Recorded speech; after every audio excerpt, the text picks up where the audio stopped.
오늘은 특별한 날입니다. 우리 교회가 처음 창립되고 나서 25주년을 기념하는 주일이기 때문입니다. 이 말씀을 준비하면서 저는 제가 이 교회를 처음부터 출석했던 순간부터 한 해 한 해 이렇게 떠올려 보았습니다.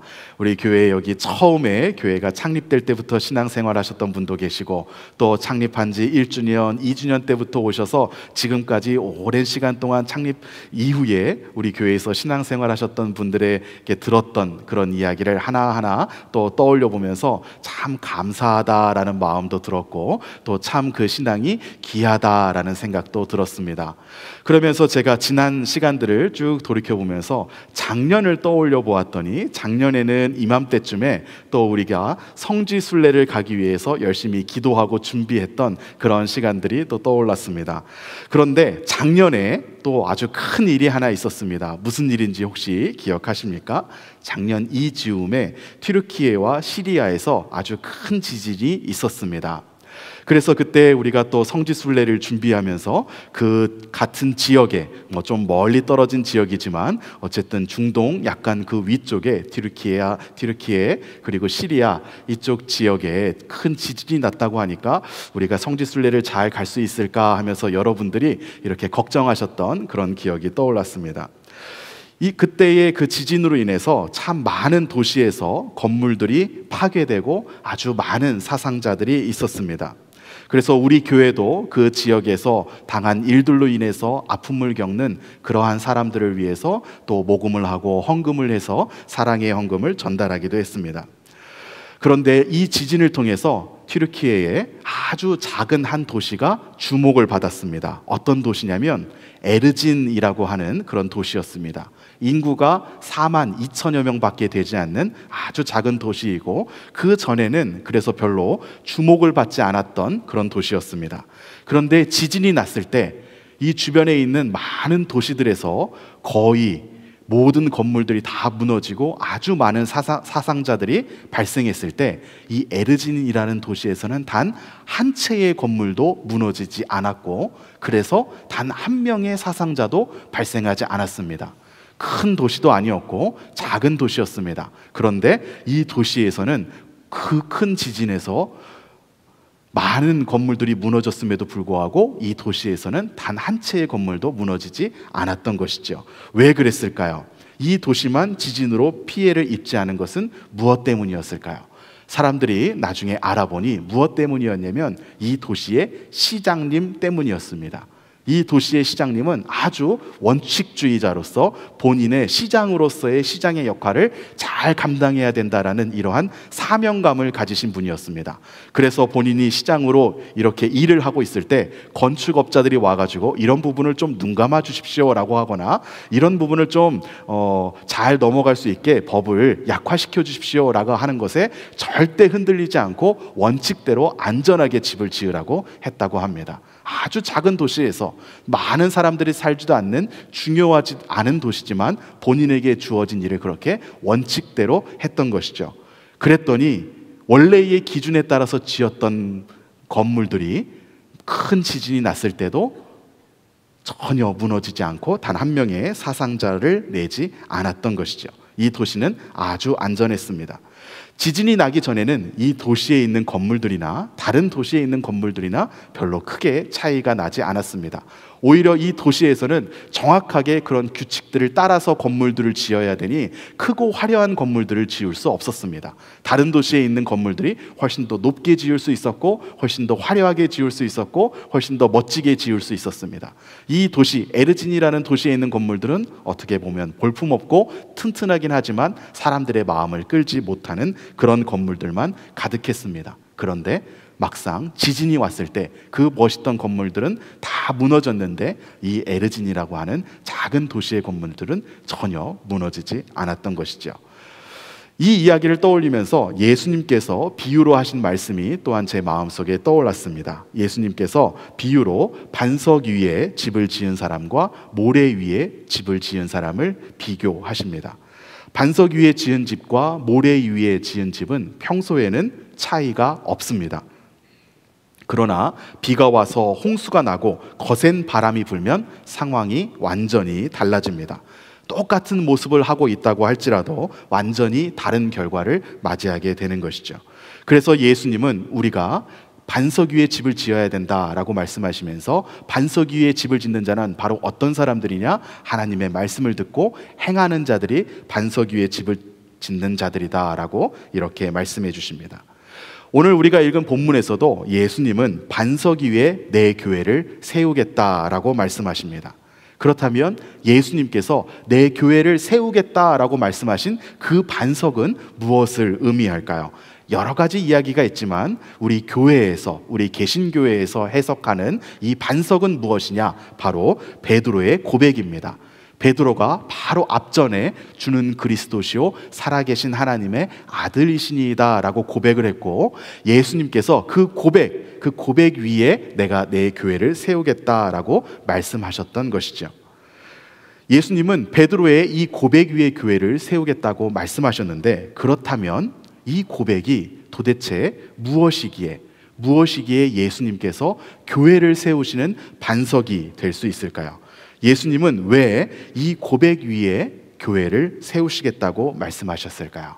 이 부분을 함께 생각해 보면서 오늘 은혜를 나누고자 합니다. 그래서 오늘 말씀의 제목이 무엇이냐면 바로 반석 위에 세운 교회입니다. 같이 한번 따라 읽어볼까요? 시작. 반석 위에 세운 교회. 베드로의 고백이 교회를 세우는 반석이 되는 이유는 무엇일까요? 베드로의 고백이 교회를 세우는 반석이 되는 이유는 무엇일까요? 첫째로 세상의 시각을 뛰어넘은 믿음의 고백이기 때문입니다. 이 베드로의 고백은 세상의 시각을 뛰어넘은 믿음의 고백이었습니다. 오늘 읽은 본문의 배경이 어디입니까? 오늘 읽은 본문의 배경은 바로 빌립보 가이사랴라고 하는 그러한 동네였습니다. 이곳은 헤롯 빌립이라는 사람이 원래 있었던 도시들을 재정비해서 아주 큰 대도시로 만들고 나서 이 도시를 황제에게 바쳐야 되겠다라고 해가지고 이름을 가이사랴라고 붙였던 곳입니다. 그래서 당시에 로마 황제를 불렀던 표현인 가이사라는 이름을 써서 가이사랴라고 불렀던 것이죠. 그런데 이 헤롯 빌립이 이 도시를 만들어서 황제에게 바치며 가이사랴라고 이름을 붙이기 전에 헤롯 빌립의 아버지였던 헤롯 대왕이라고 불리는 그 왕이 또 똑같은 일을 한 번 했습니다. 다른 해변에 있는 도시를 크게 만들어서 로마 황제에게 바쳤던 것이죠. 그 도시도 역시 이름이 가이사랴였습니다. 그래서 자신의 아버지가 만들었던 도시인 그 가이사랴와 아들인 헤롯 빌립이 만들었던 도시인 가이사랴, 두 가이사랴를 구분하기 위해서 이 아들이 만들었던 도시 가이사랴를 빌립보 가이사랴 혹은 가이사랴 빌립보라고 이렇게 불렀던 것이죠. 이 도시는 국제 도로가 관통하는 아주 중요한 위치에 있었습니다. 오늘날로 치면 시리아에 있는 다메섹에서부터 쭉 아래쪽으로 내려올 때 반드시 지나야만 하는 동네가 바로 이 가이사랴 빌립보였습니다. 그래서 그때 당시에 아주 많은 사람들이 이 도시를 지나갔고, 특별히 또 대상들, 군인들, 여러 목적을 가진 사람들이 여행하는 그러한 동네였습니다. 다양한 배경의 사람들이 이 도시를 지나다녔던 것이죠. 고대 시대에 아주 먼 길을 여행한다, 특별히 상인들이 물건을 팔 것을 가지고서 먼 길을 여행한다라는 것은 큰 위험을 동반하는 일이었습니다. 아주 큰 위험을 감수해야지만 그런 그 먼 여행을 할 수 있었습니다. 그래서 고대인들은 그러한 여행을 하면서 늘 자신들이 믿는 신에게 제사를 드렸습니다. 늘 자신들이 믿는 신에게 중간중간에 기회만 되면 제사를 하면서 기도를 하면서 자신들을 지켜주기를 바라는 마음으로 그렇게 제사를 했습니다. 그러한 길목에 이 가이사랴 빌립보 가이사랴가 위치해 있었기 때문에 이 동네의 사람들이 저렇게 많이 사람들이 우상을 찾으며 자신들이 믿는 신에게 기도하기를 원하는 그런 것들이 필요한 사람들이 다니는데, 그런데 우리 도시가 저들을 위해서 중요한 서비스를 제공해야 되겠다라고 생각한 것이었습니다. 그것이 무엇이냐면 바로 우상을 숭배하는 그러한 산업이었습니다. 사람들이 지나다니는 곳에다가 아주 멋진 우상 신전들을 세워둡니다. 어떠한 사람은 이 신을 섬기고 어떠한 사람은 저 신을 섬기니 모두를 만족시킬 수 있게 아주 다양한 신전들을 세워놓는 것이 바로 이 가이사랴 빌립보였습니다. 그래서 가이사랴 빌립보 하면 사람들의 머릿속에 떠오르는 것은 무엇이냐? 바로 우상 숭배의 메카였습니다. 이 가이사랴 빌립보에 가면은 어떠한 신이든지 다 모여있는 동네가 바로 이 동네였습니다. 이 동네에 가면 세상에 사람들이 알고 있는 우상이란 우상은 다 모아둔 것이었습니다. 그래서 사람들이 이 도시를 지나갈 때 자신들이 원하는 신에게 가서 제사를 하면서 앞으로 나아가는 그러한 길들도 지켜주십시오라고 이렇게 기도하는 그러한 곳이었습니다. 서로 나란히 여러 우상의 신전들이 쫙 있다 보니까 그들이 지나가는 사람들의 마음을 더 열심으로 끌어야 됐습니다. 지금까지는 내가 이 신에게 가서 기도를 했는데 이 가이사랴 빌립보에 오니까 저 신이 더 능력이 큰 것 같은 겁니다. 그러면 그 신에 가서 기도를 할 수 있는 마음이 들게 다른 사람들의 마음을 끌어오기 위해서 아주 더 크고 더 화려한 신전들을 지어갔습니다. 이쪽에서 신전을 더 크게 지으니 또 이쪽에서는 우리도 질 수 없지 하고 더 크고 더 화려한 신전과 더 화려하게 우상들을 꾸며갔습니다. 서로 간에 경쟁적으로 우상 숭배를 하던 도시가 바로 이 가이사랴 빌립보였습니다. 이 가이사랴 빌립보에 예수님과 제자들이 들어가시는 것으로 오늘 본문이 시작합니다. 예수님께서 이 광경을 보셨을 것입니다.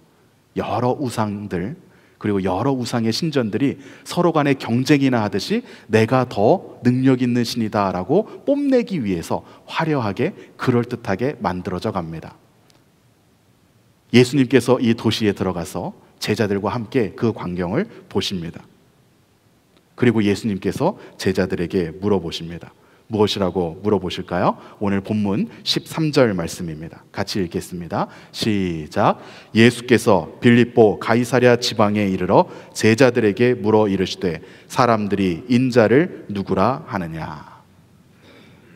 예수님께서 이 동네에서 이 질문을 하시기가 적절하지 않은 상황이었습니다.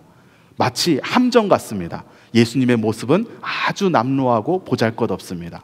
여러 도시를 지나다니시면서 복음을 전파하시고 제자들을 가르치시느라고 어쩔 때는 끼니도 거르시고 어쩔 때는 씻지도 못하시고 그렇게 다니십니다. 그러한 모습으로 제자들과 함께 이 가이사랴 빌립보에 들어가셨습니다. 그런데 이 도시에는 서로 간에 경쟁이나 하듯이 사람들의 마음을 빼앗기 위해서 경쟁하는 수많은 우상의 신전들이 있습니다. 그러한 우상들 앞에서 아주 남루하고 볼품없는 예수님께서 물어보시는 것이죠. 사람들이 인자를 누구라고 하느냐. 우리가 이런 배경을 알고 이 뒤에 제자들이 어떤 대답을 하는지를 모르고 이 본문을 읽은다고 생각해 보십시오. 그러면 아주 가슴 떨리는 순간입니다. 사람들이 예수님에 대해서 뭐라고 답할까? 거지라고 답하지 않을까? 아주 볼품없는 사람이라고 답하지 않을까? 보잘것없는 사람이라고 답하지 않을까? 예수님은 왜 하필이면 이때 물어보시지? 차라리 이렇게 물어보시려면 5,000명을 먹이신 기적 이후에 5,000명을 배부르게 먹이시고 나서 사람들이 나를 누구라고 하느냐 이렇게 물어보아야 더 예수님께서 바라시는 그러한 아주 은혜로운 답변이 나올 것 같습니다. 그런데 은혜로운 답변이라고는 기대하기 힘든 이 상황에 이 순간에 예수님께서 그렇게 물어보시는 것이죠. 이 부분을 읽을 때 아주 가슴이 떨립니다. 아주 긴장됩니다. 무엇이라고 답할지 아주 긴장됩니다. 그런데 베드로가 제자들이 무엇이라고 이야기합니까? 다행히도 거지라고 합니다. 이렇게 대답하지 않습니다. 사람들이 예수님을 누구는 침례 요한이라고 하고 누구는 엘리야라고 하고 그냥 선지자 중에 한 명이라고 얘기합니다 라고 이렇게 이야기합니다. 그랬더니 예수님께서 또 무엇이라고 이야기하십니까? 오늘 본문 15절에 보면 그래? 그러면 사람들은 그렇게 이야기하는구나. 그러면 나의 제자들인 너희는 나를 누구라고 하느냐? 라고 이렇게 물어보십니다. 그랬더니 베드로가 무엇이라고 대답했을까요? 16절 말씀입니다. 우리가 아주 잘 아는 유명한 말씀이시죠. 같이 읽겠습니다. 시작. 시몬 베드로가 대답하여 이르되 주는 그리스도시요 살아계신 하나님의 아들이시니이다. 아주 놀라운 고백입니다. 저 앞에는 서로 간에 경쟁하며 서로 간에 더 화려하고 더 그럴듯하게 만드는 그러한 우상들의 모습이 가득 있는데 그 앞에서 씻지도 못하고 아주 남루한 이런 행색의 예수님께서 물으셨는데, 베드로가 이 예수님을 보면서 무엇이라고 답합니까? 주는 그리스도시요 살아계신 하나님의 아들이시니이다 라고 이렇게 답했던 것이죠. 베드로가 이렇게 답할 수 있었던 것은 베드로가 영적인 눈으로 바라볼 수 있었기 때문입니다. 세상적인 눈, 사람들이 보는 일반적인 시각으로 바라본다면 예수님을 따라가면서 예수님은 하나님의 아들이십니다라고 절대 고백할 수 없었을 것입니다. 세상적인 시각만 가지고서 바라보았다면 예수님이 아니라 그 앞에 있는 황제 신전이라든지 그 앞에 있는 판신전이라든지 그 앞에 있는 아주 다양한 우상 숭배의 신전들에 있는 그런 곳에 있는 우상들이 더 하나님의 아들처럼 그렇게 보였을 것입니다. 그런데 베드로가 이러한 고백을 할 수 있었던 이유는 베드로가 세상적인 시각, 육적인 눈으로만 바라본 것이 아니라 영적인 눈으로 바라볼 수 있었기 때문입니다. 세상적인 시각으로는 남루한 예수님이 아니라 화려한 우상을 쫓아가는 것이 더 그럴듯해 보이고 그러한 것에 마음을 빼앗기는 것이 당연합니다. 그런데 베드로는 세상의 시각이 아니라 영적인 시각으로, 세상의 기준이 아니라 하나님께서 주시는 하나님의 기준으로 예수님을 바라보며 예수님을 주님으로 고백했습니다. 그리고 예수님은 영적으로 바라보며 예수님을 주님으로 고백한 그 고백 위에 교회를 세우시겠다라고 말씀하십니다. 영적으로 바라보았기에 볼 수 있었던 것, 세상의 기준을 버리고 하나님의 기준을 가지고서 선택했기에 선택하고 따를 수 있었던 것, 그 고백 위에 바로 교회를 세우시겠다라고 말씀하시는 것이죠. 그래서 이러한 고백 위에 세워진 교회는 바로 영적인 눈으로 세상을 바라보는 사람들의 모임입니다. 교회는 세상의 시각을 버리고 영적인 시각을 가지고 세상을 바라보겠다라고 고백하는 그러한 사람들의 모임입니다. 그리고 또한 교회는 우리가 그러한 시각을 잃어버렸을 때 영적인 시각을 다시 찾을 수 있도록 모이는 곳이 바로 교회입니다. 그리고 그렇게 보지 못하는 사람이 있을 때 세상의 시각을 내려두고 영적인 시각을 가지고서 볼 수 있도록 돕는 곳이 바로 교회입니다. 영적인 시각을 가지기 때문에, 세상의 기준이 아니라 하나님의 기준을 가지기 때문에 우리가 예수님의 삶을 따라 살 수 있는 것이죠. 그렇지 않다면 우리는 절대 예수님의 삶을 따라 살 수 없을 것입니다. 그렇지 않다면 우리는 우상을 쫓아가는 것이 훨씬 그럴듯해 보이고 그것이 더 영리한 선택처럼 보일 것입니다. 우리 교회의 표어가 무엇인지 아십니까? 다 잘 아시죠? 우리 본당에 들어오시기 전에 로비에 기록되어 있습니다. 같이 한번 외쳐볼까요? 다 함께 배우고 섬기며 선교하는 교회. 다 함께 배우고 섬기며 선교하는 교회. 이것을 하나하나씩 한 단어 한 단어씩 따로 떼어놓고 생각을 해보면 참 귀합니다.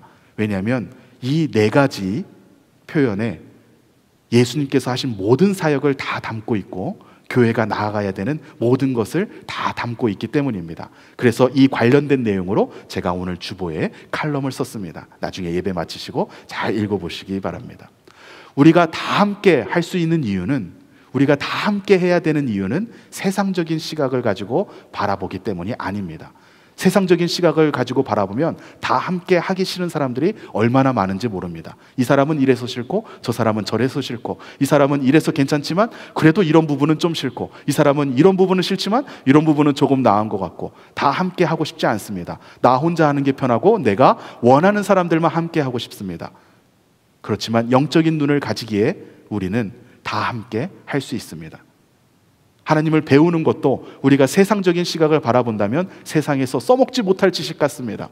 나의 삶을 사는데 도움이 안 되는 지식 같습니다.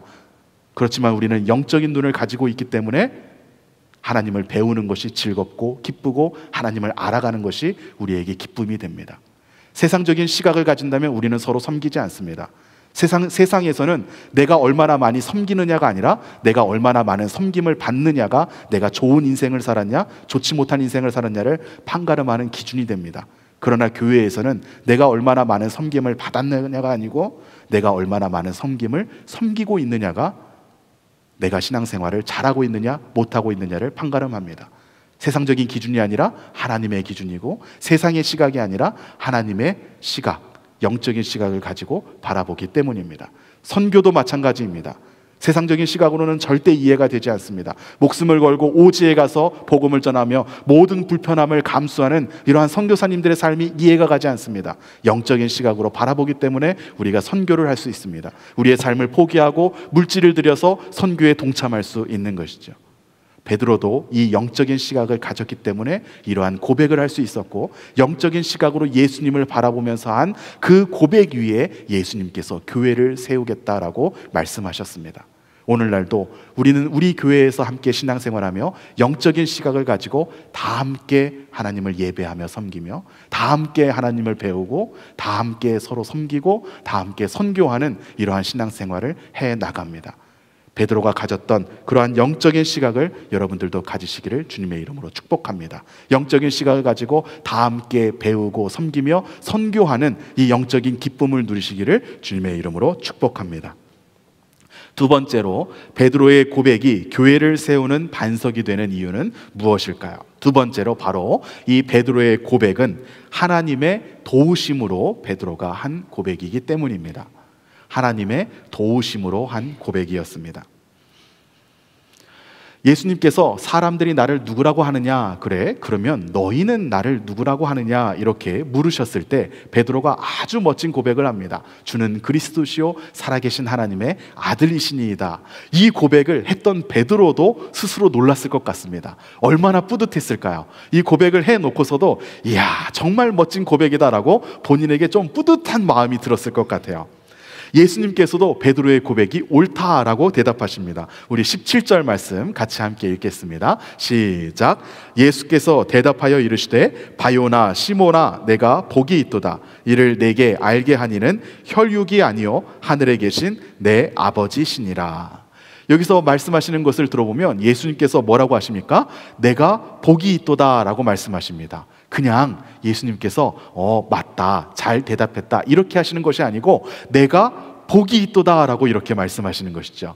이것은 더할 나위 없이 잘했다 라고 하는 칭찬입니다. 이것보다 더 높은 수준의 칭찬은 없을 정도로 정말 예수님께서 아주 귀한 대답을 했다라고 이렇게 칭찬하시는 것이죠. 이렇게 칭찬을 하셨는데 그 뒤에 예수님께서 아주 중요한 말씀을 하십니다. 바로 그 뒤에 예수님께서 하시는 말씀이 무엇입니까? 이를 내게 알게 하니는 혈육이 아니요 하늘에 계신 내 아버지시니라. 뿌듯해하던 베드로에게 찬물을 끼얹는 것 같습니다. 베드로에게 네가 복이 있도다, 너 정말 잘 대답했구나 라고 이 여기까지만 말을 들었을 때 베드로가 얼마나 뿌듯했을까요? 그런데 예수님께서 너 너무 뿌듯해하지 마라. 그거 알게 한 거 네가 똑똑해서 한 거 아니고 하나님께서 너에게 알게 하신 거야. 너 잘난 거 하나도 없어 라고 이렇게 이야기하시는 겁니다. 예수님은 왜 이렇게 이야기하셨을까요? 또 이렇게 생각하면서 이 말씀을 묵상해 보니 또 재밌는 부분이 있습니다. 베드로를 부르실 때 베드로야 라고 이렇게 부르시지 않고 뭐라고 부르셨습니까? 17절 말씀에 보면 예수께서 대답하여 이르시되 바요나 시모나 라고 이렇게 부르십니다. 왜 예수님께서 베드로야 라고 부르시지 않고 특별히 이 구절에서는 바요나 시모나 라고 이렇게 부르셨을까요? 베드로야 라고 부르실 때는 대체로 예수님의 제자로서의 베드로를 부르실 때 베드로야 라고 이렇게 부르셨습니다.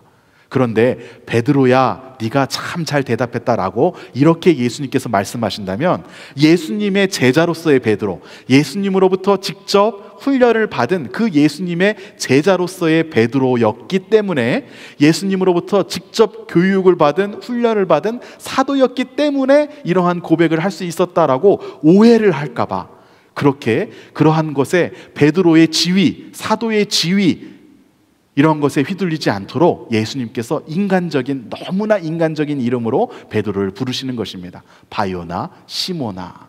바요나라는 표현은 무슨 말이냐면 요나의 아들아 라고 이렇게 부르는 것이죠.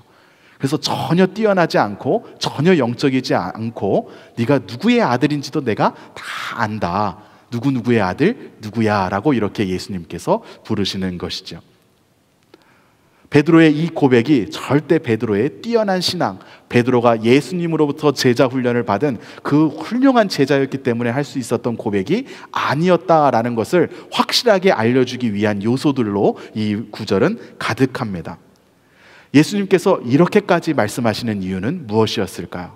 예수님께서 베드로야라고 부르시지 않고 바요나 시모나라고 부르시고 또 칭찬은 하시지만 이것을 알게 하니는 하늘에 계신 아버지시니라 라고 이렇게 말씀하신 이유는 베드로의 고백이 베드로의 신앙이 좋아서 할 수 있었던 고백이 아니고, 베드로의 믿음이 좋아서 할 수 있었던 고백이 아니고, 베드로가 지혜로워서 할 수 있었던 고백이 아니고, 하나님께서 하도록 하게 하신 고백임을 베드로도 분명히 알고, 그 자리에 있었던 다른 제자들도 분명히 알고, 그리고 또 오늘날 말씀을 통해서 이 말씀을 읽고 있는 우리들도 분명히 알도록 하시기 위함이었습니다. 인간적인 노력으로 결단을 하는 것은 아무리 대단한 결단이고 아무리 큰 확신을 가지고 있다고 하더라도 언제든지 흔들릴 수 있습니다.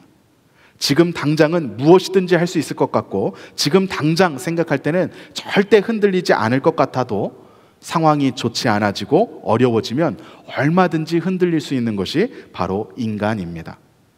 그래서 예수님은 베드로가 한 고백 위에 교회를 세우겠다라고 이렇게 말씀하실 때 그 고백이 인간적인 결단, 인간적인 헌신으로 한 고백이 아니라 하나님께서 알게 하셔서 하나님께서 하게 하신 고백이다라는 것을 분명하게 말씀해 주시는 것이죠.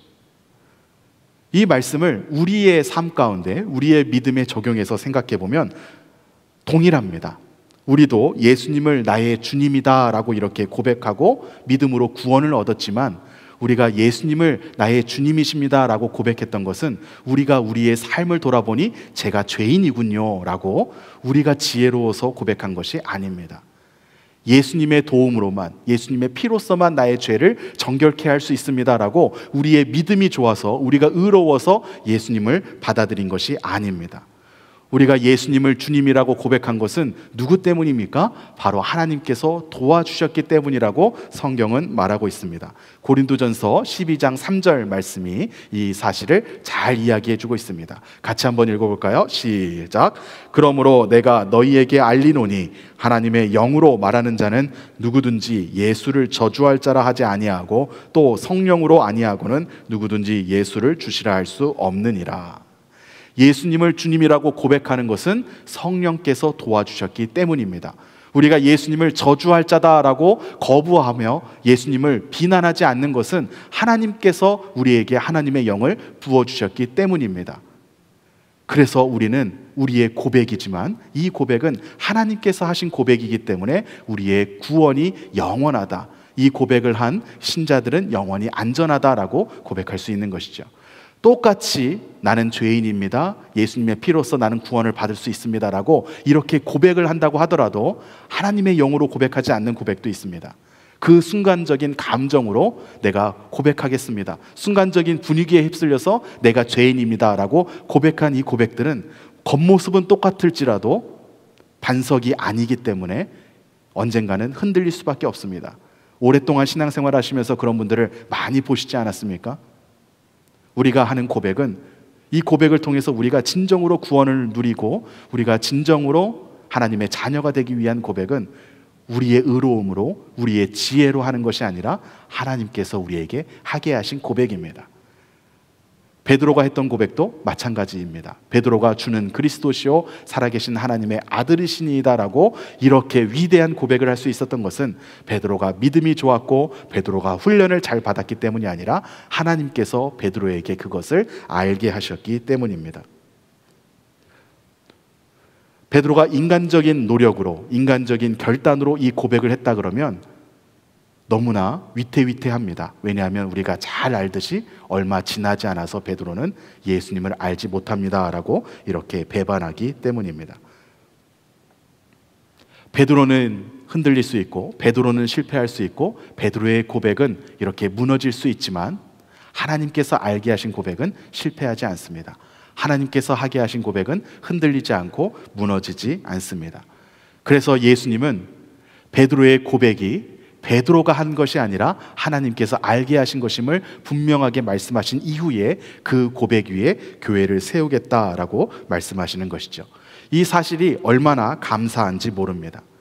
교회를 흔들리는 인간의 고백이 아니라 이 교회를 하나님이 도우셔서 하게 하신 그 고백 위에 세우셨다라는 것이죠. 그렇기 때문에 우리는 교회를 통하여서 희망을 품을 수 있습니다. 그렇기 때문에 우리는 이 교회를 통하여서 하나님께서 무너지지 않는 하나님의 역사를 일으키신다라고 확신할 수 있습니다. 교회 안에도 이런저런 아쉬움이 있고 안타까운 일들이 있을 수가 있습니다. 고백했던 이 베드로가 아주 멋진 고백을 했지만 그럼에도 불구하고 나중에는 실패했듯이 사람들도 언젠가는 실패할 수 있습니다. 마찬가지로 교회 안에도 안타까운 일이 있을 수 있는 것이죠. 그럼에도 불구하고 교회가 여전히 희망인 이유는 이 교회는 어떠한 한 사람의 고백이라든지 한 사람의 비전 위에 세워진 것이 아니기 때문입니다. 이 교회는 주님을 예수님으로 고백하는, 예수님이 나의 삶의 주인이라고 고백하는 많은 사람들의 이 믿음의 고백 위에 세워졌습니다. 많은 사람들의 믿음의 고백, 많은 사람들의 믿음의 헌신 위에 세워졌습니다. 그래서 우리는 이 교회가 바로 반석 위에 세워진 교회다라고 이렇게 고백할 수 있는 것이죠. 하나님께서 하나님의 반석 위에 세우신 교회이기에 실패한 베드로를 다시 일으키시고 순교자의 신앙으로 회복시키셨던 그 하나님께서 우리의 실패가 있어도, 우리의 아쉬움이 있고 안타까움이 있어도 이 흔들리지 않는 교회를 통하여서 하나님의 일들을 다시 일으키시고 우리를 회복시켜 주실 줄로 믿습니다. 지금까지 25년 동안 이 교회를 통해서 하나님께서 참 많은 일들을 하시고 많은 영혼들에게 하나님의 능력을 베풀어 주셨습니다.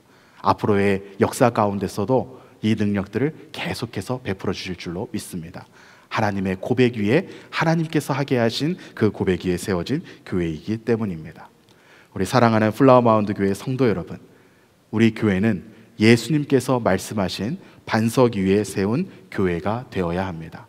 이 반석 위에 세운 교회라는 것은 첫 번째로 영적인 시각으로 바라보며 이 영적인 눈으로 바라보며 하는 믿음의 고백이 가득 찬 교회입니다. 우리 교회 안에서 세상적인 시각, 세상적인 기준들 다 내려놓고 영적인 시각, 하나님의 기준으로 서로를 바라보며 다 함께 배우고 섬기며 선교하는 교회로 함께 만들어 나가시기를 주님의 이름으로 축복합니다. 그리고 또한 믿음의 고백, 믿음의 헌신을 하게 하신 분이 바로 나의 은하 한 사람의 지혜가 아니라 하나님이심을 기억하며 인간 베드로가 아니라 그 고백을 하게 하신 하나님을 기억하는 그러한 교회로 만들어 가시기를 주님의 이름으로 축복합니다. 또 앞으로 1년, 2년 점점 더 해서 50년이 되고 또 100년이 될 때까지 이 교회가 반석 위에 반듯하게 세워질 수 있는 교회가 되기를 주님의 이름으로 함께 소망하기를 축복합니다.